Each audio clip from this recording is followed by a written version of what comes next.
wonderful meeting. Though we are in a very far and separated, but still now at this moment we are sitting so close, and the memories after seeing you, that memories that is coming to me, crowding in my mind. When I visited, I stayed in their house, and how good the hospitality. I really cannot forget that. And the beautiful island, beautiful country, and so nice people. I visited the schools, and I really liked all those. Now, as because you are organizing, maybe every month we will meet and we will read the Ramayana. Why Ramayana? Because that is the first instruction that came from God, how the human character should be, human behavior should be. And there the God, He is showing Himself. So that is the importance of the Ramayana. So we will study the Ramayana for every month, and as long as we can continue. And we will listen from you too. So this will be our the interactive courses. Then you can ask question, I will try to give you the answer, and we will continue. And let me begin with a prayer to Sri Ramachandra. Yanmaya bashavarti vishyamakhilam brahmadi devasura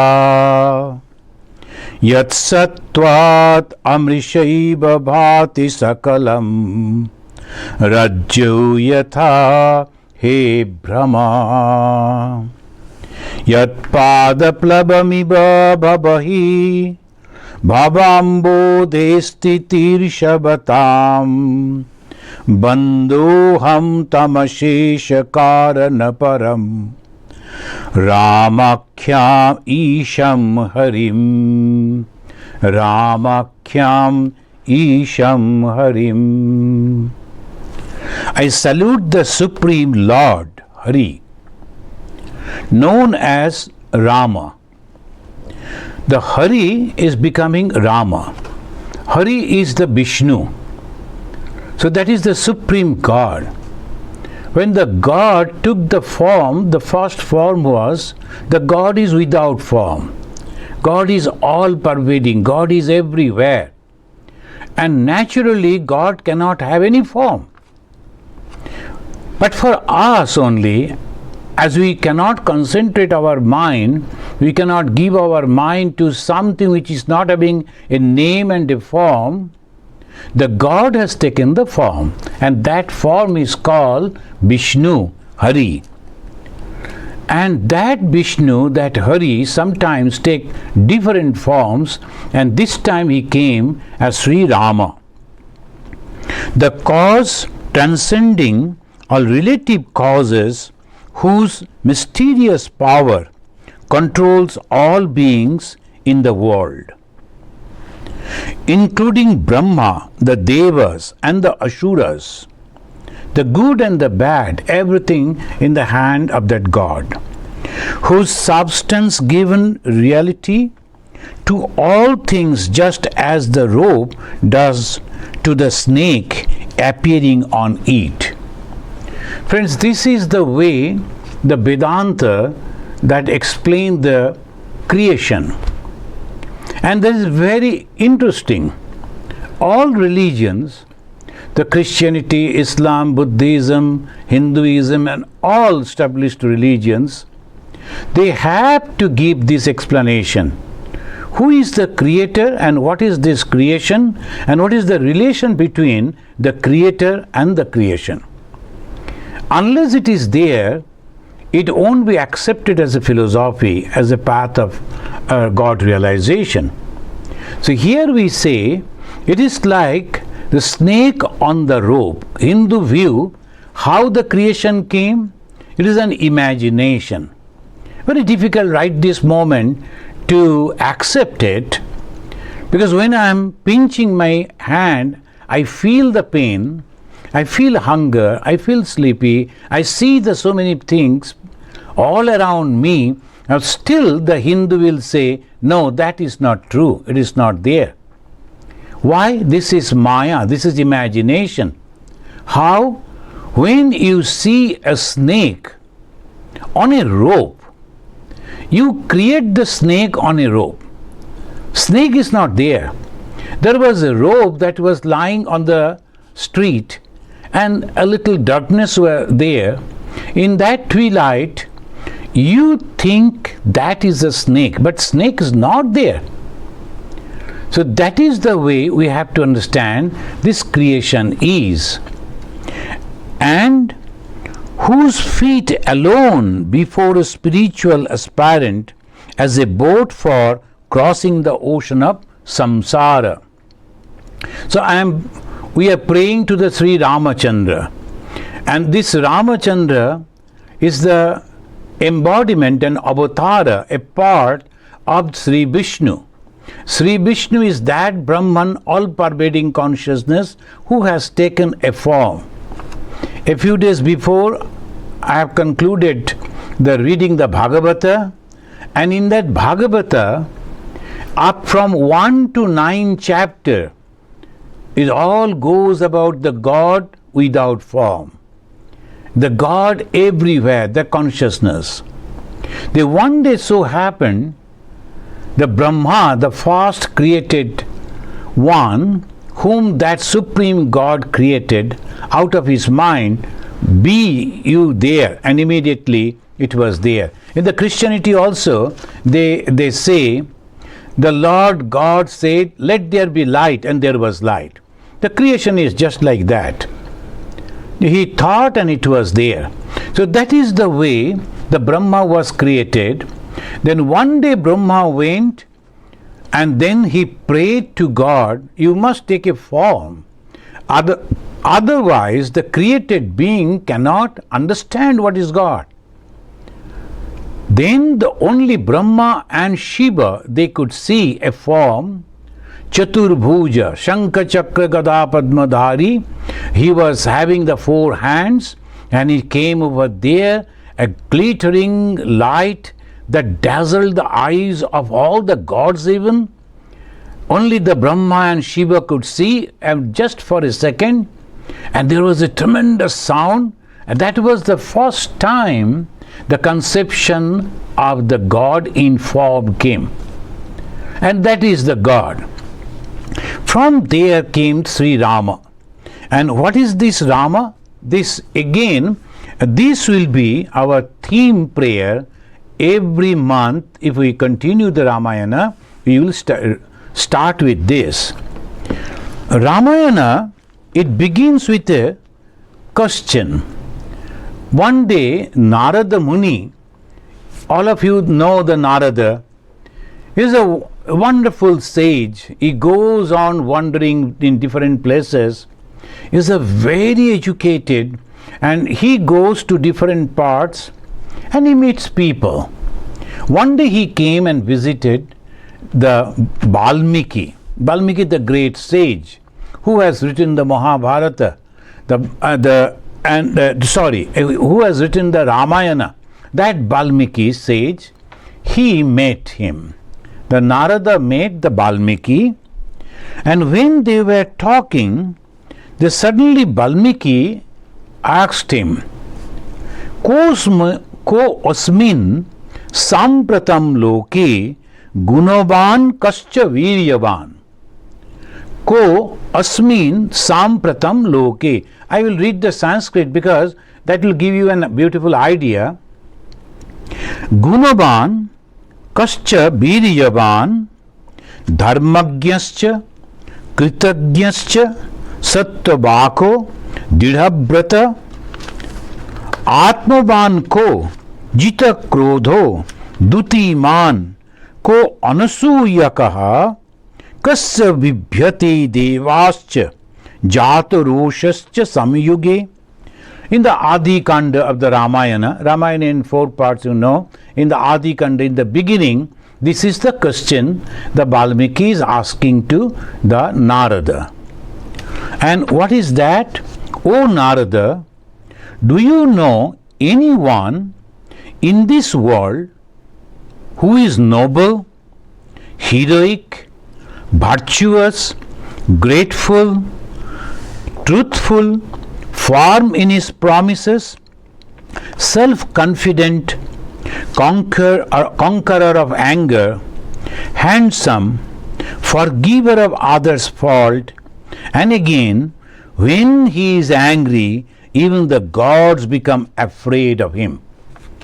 So he is asking, any such person, all these qualities are there in him? And what are the qualities? First is noble. What is this nobility? Behavior. He will never go down in his behavior. Sometimes some people uses the filthy language when they talk, or they express their anger. A noble person will never do that. The nobility is so great that when the people are walking, talking, sitting, and that shows his nobility. His gesture, posture, dress, everything will show that he is really graceful, and that is called noble. Then heroic. What is this hero? Courageous. He always goes forward to help others. That is called heroic. Virtuous. So many wonderful qualities are there, virtues are there. That is called virtuous. Now grateful. See, this is the term, the grateful, and at the same time, if a human being is not grateful, he is not a human being. The Shraddha, Kritagata, these are the two qualities of a human being. What is the Shraddha? Respect for the seniors, respect for the scripture, respect for the teachers, and also self-confident. It is called Shraddha. And Kritagata, and this gratefulness, we should not forget what our neighbors and our country, our society, our family, and our parents, they have done for me. The parents is giving so much for me, and when I grow up, I forget them. So that is the thing one should not. That is called the gratefulness. The long back, I was in island in India, that's called Andaman. Some of you know. And that is from the mainland India. It is almost 2,000 nautical miles away towards the north, towards the east, and near Java, Bali, Borneo. So that is called Andaman Islands. And in this millennium, in the 2000, the 1st January, we all went to another island, Andaman Islands. There are nearly 500 islands clubbed together called Andaman Nicobar. So there's an island. So we went over there where the first, after the 100th century, the first sunrise. So the millennium sunrise, the many people from different countries, the hundreds of ships went over there. And it was the Bay of Bengal, the ocean. I also went there with a ship because the governor used to like me. He asked me to be his guest. I went over there. And that morning, that was undescribable, so beautiful. Huge ocean and the sun is rising. All those things. All the officers, the governors and the people, they went to the land, the island called Kachal. I was on the ship and I was praying to the sun, and I was pouring some Ganga water and throwing some flowers and chanting the mantra praising the sun god, Yava Kushuma Samkasam, etc. Then afterwards I sat for meditation. Then I found a group of people with the cameras. They're focusing on me and getting ready as if to take the interview. I told, who are you? And what you are doing here? They told, we are from CNN. the famous American and they were very famous. They used to go everywhere. Nowadays CNN only gives talks and nothing else. But anyway, the CNN, they told, we like to know from you why you are worshipping a star. Sun is nothing but a star. Why you are worshipping the sun? Then I told them, see, whenever you feel that someone has helped you, will you forget that? Suppose you are very hungry, very thirsty. At that moment someone gave you little food and little drink and saved your life. Will you forget him? Oh no. So that is the thing. Now you think what the sun is doing for us. Each and every one on this earth, we are all surviving because of the sun. We know that sun is nothing but a star. But at the same time, because of the warmth of the sun ray, we are all surviving. Should we not be little grateful to the sun? The Hindus, they always a grateful nation, and that's why give the highest respect to this star, sun, as God. And that is the reason the Hindus, they worship the river, worship the trees, worship the animals, because all of them are helping us. Gratefulness. If a person is not grateful, he cannot be called as a human. So who is Ramachandra? We have to understand this. In the beginning itself, before the Ramayana begins, these are the wonderful qualities that particular person was having. So we have so much of respect and we consider him as an avatar, as a God. Truthfulness. One should be truthful. Truthful to oneself, truthful to others also. Second, firm in his promises. And this is called dharma. And when I went to India this time, in almost all the lectures, nearly 20 lectures I delivered all over the India, everywhere I told, don't get confused about dharma. Don't get confused about the religion. Religion means keeping your promise. Each and every one of us, when we take a position, we do promise. And if we keep the promise, a minister is taking the promise before becoming a minister. And a soldier is taking a promise, a police is taking a promise. Each and every one of us, even before the marriage, we took promises. Many of us, we don't understand, but if you go and read and ask the person, the Purohit, what are the promises that we took at the time of marriage? Each and every religion, you will have the promises. And when we become monk, we take promises. We are not supposed to break those promises. The monks promise that we should love each and every one without any restriction. Oh, this is my religious, the people of the same religion, so we should love. No, not like that. Monks' love should be for each and everyone, concern for each and everyone. So religion means keeping the promise. In Hindi they always say, Vada kiya to vada nibhane padega. You have promised, so you must have to keep your words. So in the Ramachandra, we find that keeping the words. The whole Ramayana is nothing but keeping the words. His father Dasharatha, we will come to that afterwards, he gave a promise to one of his wives, and Ramachandra, when he came to know about that, he told, Father, you must keep the promise, because that is dharma. Then self-confident. One should be self-confident. If one is not self-confident, one cannot grow. So what is this dharma? What is this religion? Just going to temple, going to church, going to synagogue or to mosque to do some rituals? No. Developing the self-confidence. I can do, I can do, I can do. Someday I will become like that. I can make it.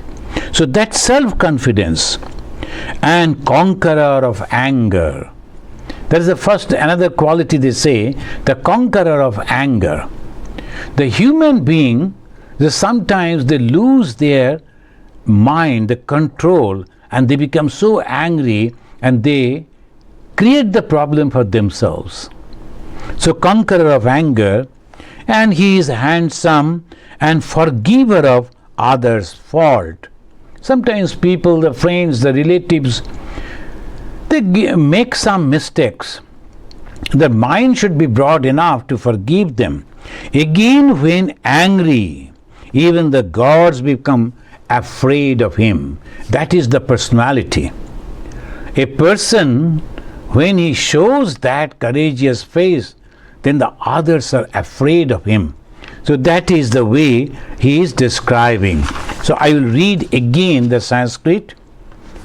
Ko asmin sampratam loke gunavan kascha biryavan dharmagyascha kritagyascha sattavako didhabrata atmoban ko jita krodha dutiman ko anasuyakaha kasya bibhyati devascha jataroshascha samyuge. This Adi Kanda 1, 2 and 1 to 4, it says like this. When he asked this question, Narada immediately said, yes, I can tell you about a prince and their family. And that famous prince is none other than Sri Ramachandra. This is the first time Valmiki, he is hearing about Sri Ramachandra. And the Valmiki, Narada told him, this all-knower, Sarvagya, and Valmiki, Narada was all-knower. He used to go to all over the world, used to keep the all information. So that is the way he is doing, giving the answer.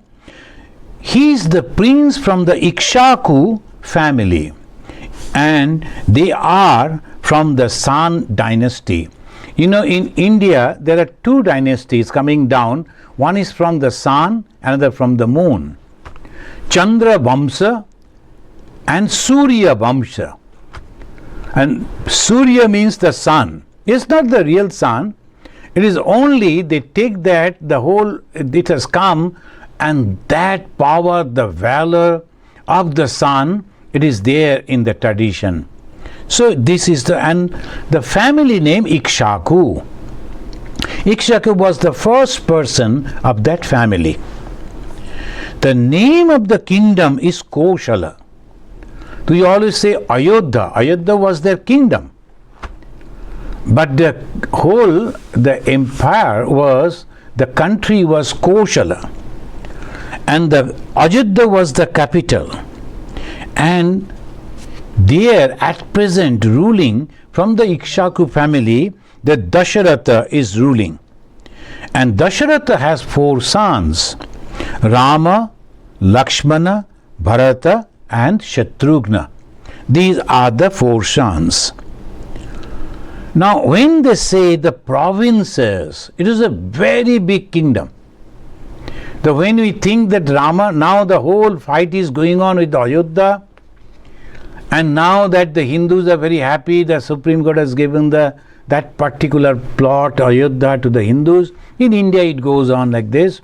They are planning to make a huge temple over there, it's going on. But it is not the Ayodhya. You know, the country that Dasharatha used to rule, the father of the Sri Ramachandra, that was Dravida. Dravida means the southern part of India.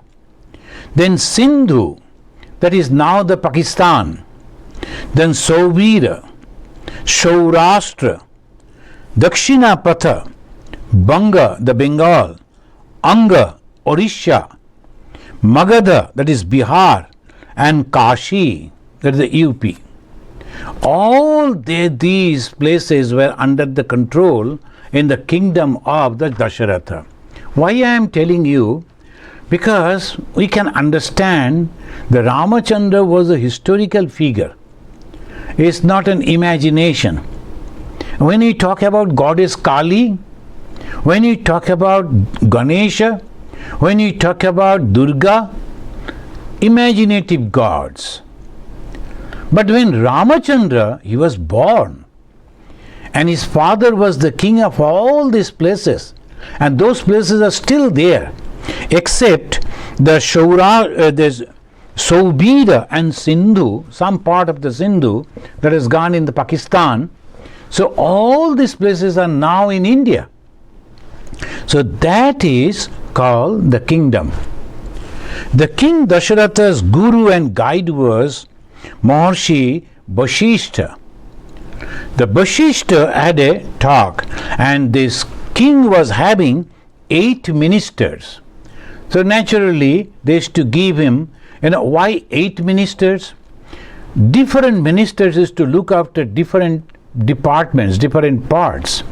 So the 8 ministers, head of the ministers, Pradhan Mantri, was the Sumantra.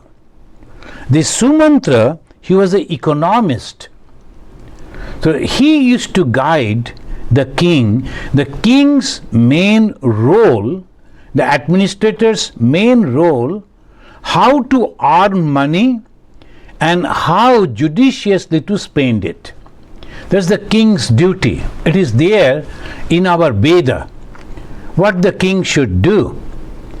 So naturally, he was having an economist as a chief minister, Pradhan Mantri, and he used to get the guidance, and we know it was a really very good country in everything. The economically and well protected because the king was very powerful, culturally, and people were also very religious minded. And in that situation, it is this prince. Now you know the story. This king Dasharatha was not having any children. So he was very sad. Such a huge kingdom, who is going to rule after me? So he used to think. Then one day, some of the rishis, they came and told him, why don't you perform one yajna for a son? The king told, okay. And it is true, if there are real good rishis who can perform the particular mantra, if they can apply, and it happens, mantra shakti, the power of the mantra. So the great rishis, they came and they performed the yajna, putra, that for the putra nishtha yajna. So after the performance of the yajna, there from the fire, as it says, it came a porridge, and one plate full of porridge. And the king was asked by the god, a sound, a voice, you distribute it among the wives. When the king was distributing half portion of the whole porridge, he gave to his first wife, Kaushalya. Then he gave it to Kaikeyi, the mother of the Bharata. Then next one, Kaushalya, Kaikeyi and Sumitra. So these 3, the Kaushalya got the half, and that is the Ramachandra. Then the Lakshmana. Then the Bharata and Lakshmana Shatrughna. The Bharata's mother, Kaikeyi, when she was receiving the porridge, a drop of it was falling from her hand. And there was a crow sitting over there nearby, and it flew and took it, and it was going to eat. Indra, the king of the gods, he immediately asked Vayu Devata, the gods of the wind, that crow doesn't know what is it. Go and snatch it from crow, and then go to that particular mountain where you will find a lady is praying and praying for a son. give that portion to her. So the wind, the Vayu Devata, Pavana Devata, it's called Pavana, he took that porridge and carried that to that lady, the Anjana, Anjaniya. And she was also praying for a long time to God for his son. And that porridge was given to her. And from her took birth Mahavir, Hanuman. So that's why it is said, there is Pavana Putra Hanuman. The Hanumanji is the son of Pavana. How he became the son of Pavana?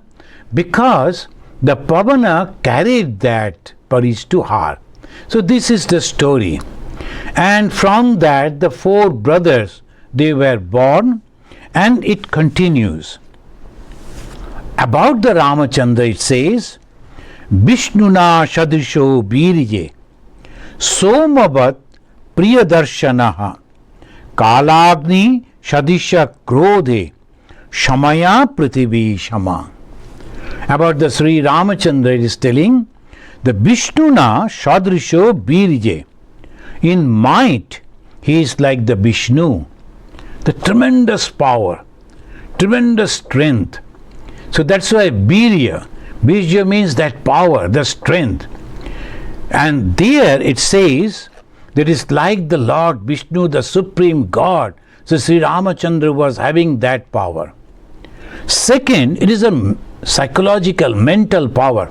Some people, if they are failure in little thing, immediately they break down and they will cry and they will complain the whole society. That is not Birya. Birya means, well, I am not successful in this, I am going to be successful in something else. So by that way it goes. Tremendous power. That is called Birya. Somavat Priyadarshana. Soma means the moon. When you look at the moon, we become happy. So he was so beautiful, he was so handsome, the people used to look at that Ramachandra is very, very handsome. So that's why Somavat. But sometimes the looking at because the male body, sometimes it is very different type of look, it is not like that. It was very beautiful. Bhagavan Sri Ramakrishna said the God's images should be beautiful. When we are making the images, why? People should look at it. If the image is not attractive, our attention won't go over there. So Somavat Priyadarshana. Again, Kalagni Sadrisha Krodhe. When he used to become angry, then as if the wildfire, the people used to become very, very afraid of him. Shamaya Prithivi Shama. Like the earth, it forgives people. So many times people are committing mistake and all that, going on giving the forgiveness. This is the Ramachandra. You know, there are 2 major Ramayana known to the society. One is Valmiki Ramayana, that is the original Ramayana written in Sanskrit. Another Ramayana is very popular, particularly among the Indians, the Hindi-speaking people, and that is called Tulsidas Ji Ramcharit Manasa. Tulsidas Ji was not at the time of Ramachandra. Valmiki was at that time. But Tulsidas Ji, he said, as if I am in the time of Sri Ramachandra. So Ramcharit Manas. Manas means imagination. The Tulsidas Ji used to imagine that I am at the time of Ramachandra, the little Ramachandra, and he is growing up, he is playing. Tulsidas Ji, as if he used to imagine that I am observing Ramachandra growing up to manhood, and then he is doing this, doing that, Ramacharit Manas. And it is written in the form of a poetry, so people like it very much. So these are the 2 Ramayana. And in the Tulsidas Ji, there is a conversation between the Sheba and the Parvati. The Parvati is asking Lord Sheba, you are God, but why you are looking at that man wandering over there on the earth and at the same time folding your hands and offering pranam to him?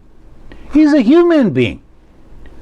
Then he said, no, he is the Vishnu himself. He has gone in the form of a human. So that is the conversation between the Sheba and the Parvati, and that the Tulsidas Ji recorded. It is the Ramcharitmanasa. And Narada also explaining about the Ramachandra, and then Valmiki, he is meditating on that and finding all this and writing. It is the story of the Ramachandra. Friends, I think it is almost another 10 minutes left. So do you have any question to ask? The last 10 minutes, we can have this interactive session. We will study the Ramayana, and particularly the characters of the Ramayana, the Dasharatha, Kaushalya, Kaikeyi, Hanuman, then the Lakshmana, Bharata, all different characters, and the beautiful way that has come in the Ramayana. And in between, because most of you know the story of the Ramayana, and the children can also, you can go in the YouTube, you can have the beautiful Ramayana, the books are also there, movies are there, and you can learn about that. But we will discuss the philosophical part that will help us in our spiritual growth, in our spiritual life. Now, in the last 10 minutes, do you have any question to ask?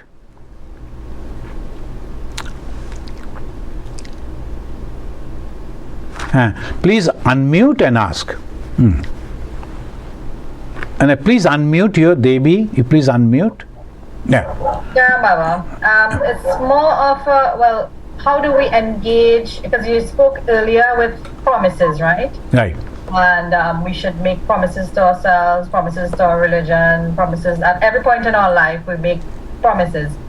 But I think, being part of the younger generation, or maybe not so young generation, words now have become so meaningless that, how do we teach the upcoming generation the meaning of words and the meaning of when you say something, or when you say what you mean and mean what you see? I think that's one of the bigger challenges that we've been, because people taking your life like it's nothing. People getting divorced every minute. I mean, it's so rampant in the society. Nobody cares to say good morning, manners, even something simple as manners. So if we don't understand the basics, then to make a promise like that to maybe ourselves, or to So as you are telling, the modern society, they have made a great mistake. They thought the religion means it is only should be restricted in the temple, mosque and synagogue churches. It is not like that. Religion is a human life. We are living into that.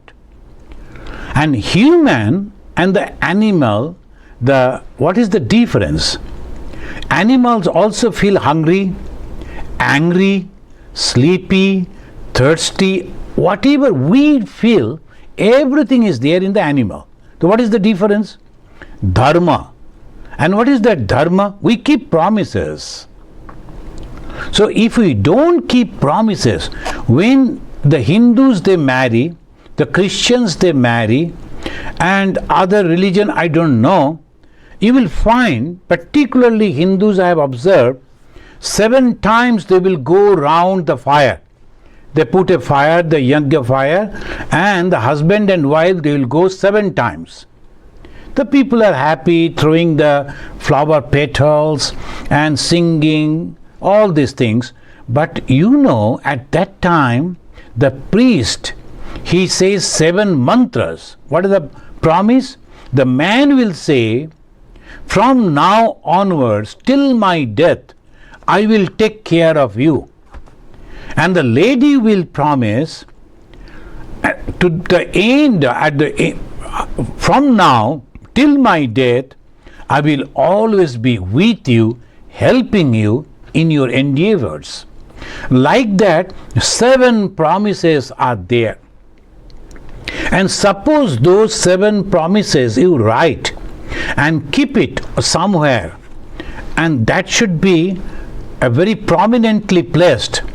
If the husband and wife constantly look at that and feel, I promise this breakage in the after the marriage, the break, it won't be there.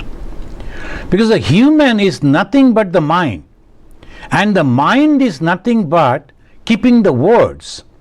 The teacher gave the word that I am going to give the best education to you. The administrator gave the promise that I am going to give my best to you to administer. Every step you will find promise and promise and promise. Each and every one keep their promises, even the police personnel, army personnel. If they keep their promises, think of the world, it will be heaven. So now, we have to go on telling people we should follow and we should keep our words. If I say someone, I will give you this much, I will surely give it. Even that our fathers and the grandfathers, before their death, they all used to remember, have I taken any loan from anyone? And they used to tell it to the children, son, I took the 10 rupee from that person, I couldn't give it back. Please give it back to him on my behalf. I promise that I will give, I must give it back. And the son used to do the same thing. He used to keep the promise. One young boy, his name was Nachiketa, in the Upanishad, in the 4,000 years before, his father angrily told him, you go to Yama, the king of death. Then he said, Father, why you are sending me to death? I was not a bad boy. I was always good to you. The father then realized and told, oh no, angrily I told, so you need not to go. Then that boy is telling, Swami Vivekananda again and again quoted that, and he said, Anupaksha yatha purve, pratipaksha yatha apare, shashyamiva jayate punaha, shashyamiva ajayate punaha. If the human being do not keep the promises, they will be like the grasses. They are growing up for some time, then dying, again growing up. No purpose in the life. Human life is with a purpose, and the purpose is promise. He told his father, if you look at the past, the ancestors never broke the promise. And if you break the promise, then the next generation, how they will survive. The human life is nothing but keeping the promise, and keeping the promise needs lot of mental strength and physical endeavor, and ultimately you will become peaceful and happy. I have tried my best. I will just conclude this particular portion of answering. Bhagavan Sri Ramakrishna used to say, always stick to the truth, and any promise you must keep. And he was a poor Brahmin, and at the time of marriage, they hired some of the jewelries from the neighborhood, and they decorated the bride, and little Sarada, she was very happy with all the jewelries. Little she knew the jewelries are actually coming from the other neighbor's family. Next morning, when she was sleeping, the mother-in-law took out all the jewelries and gave it back. She got up and started crying, where are my jewelries? Then the mother-in-law, she told, my son will make the golden jewelries for you in future. Sri Ramakrishna never could touch the money. But at the same time, because the mother gave the word, he took a job as a priest. and he used to get 8 rupee in those days. And he used to ask another gentleman, will you please keep this money and tell me when it is sufficient to purchase 2 golden bangles for my wife. And when it was there, he purchased the golden bangles, gave it to the mother, and he said, I have kept my promise. And that is called dharma. Every time you will find this. Thank you for your beautiful question. Very good question. Any other question?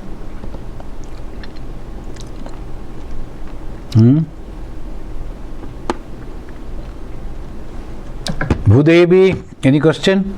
Swamiji, I just saw a question I think popped up in the chat from Randy Dukaran. It says, what is the punishment for not keeping a sankalp, a promise? If the punishment is great, then it's okay to not promise, but rather have a good intention, keeping it mentally and not verbal while performing duties with best effort. I'm sorry, I read that. That was a question. I didn't read it as a question. I'm not sure if you'd be able to look in the chat. So what is the punishment for not keeping a sankalp? If the punishment is great, then is it okay to not promise, but rather have a good intention, keeping it mentally and not verbal while performing duties with best effort? Okay, or not promise, but rather have a good intention, keeping it mentally and not verbal while performing duties with best effort. So this actually, that when you are asking, that it is very clear. I don't promise which I cannot keep. I should not do that. And suppose I promised, then it won't be possible for me to keep. Then I should go to the person with whom I promised and say, I am very sorry, I don't think I'll be able to keep it. But 99.9%, if I have promised, I should keep it. I must keep it. If you read the Gospel of Sri Ramakrishna every week, I am reading here. If you listen to that, and only the last Wednesday, yesterday, when someone is asking, then what should I do? What is my duty to my wife? Then Sri Ramakrishna is telling, since you are married, you have to take care of your wife because you have promised. And when you think that you will die, you must keep the provision sufficient so that your wife can live on that because you have promised. So that is the way the family, it goes. That is very, very important. The brahmacharya, that means the student life, then the banaprasthi, the retired life, the sannyasa life, they all depend on the grihasthi. And the grihasthi is the main base of the human society. And if the grihastha, the family, they don't keep promises and they break like this, just like they go marry and go to the court and again take the breakage, again they go marry. In the movies it is okay, but in the original life, if it is there, the whole human society will become the society of animals. Animals, they live only for the body, but the human being should not. So when I am giving the word, I must be sure that I can keep this word. Then only you should give. And if you are not keeping the word, you should be punished or not. That is a different question. Because all the time the rules and the fear of police and administration cannot keep you a human. Human is mental. Human is psychological.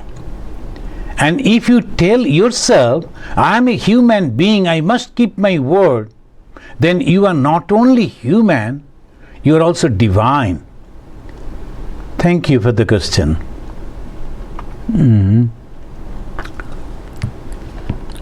Okay, then it is 8 o'clock, I think. And we will continue this. Do you like to continue? Raise your hand. Oh, good. Okay. So we will read. So now we will, and now you need not to unmute, but you sing with me only these 2 lines. Jai Ram, Sri Ram, Jai Jai Ram. I think you all know it. And it will be like this. Jai Ram, Sri Ram, Jai Jai Ram. Jai Ram, Sri Ram, Jai Jai Ram. Jai Ram, Sri Ram, Jai Jai Ram. Jai Ram, Sri Ram, Jai Jai Ram. That 3-4 times if we do, then what happens, Then the power that is there in the name, Sri Rama, is the power, is a divine power, is a holy power. So when you are chanting, your house become, the room become holy. Unholy thoughts or the bad type of the souls won't be able to enter over there. Fast. And Rama means you get the joy. Ramayati iti Rama. Rama means joy. So if you chant that name, automatically you will get the joy. So, okay then, thank you. Don't forget these three words. Jai Ram, Sri Ram, Jai Jai Ram. Okay. Jai Ram, Sri Ram, Jai Jai Ram. Clap your hands and you have to sing like that. So in every class, before we will offer the pranam, and that is a long Sanskrit you won't be able to do, I will do. And at the end, all together, we will chant Jai Ram, Sri Ram, Jai Jai Ram. Okay. Jai, Namaskar. Swamiji, thank you.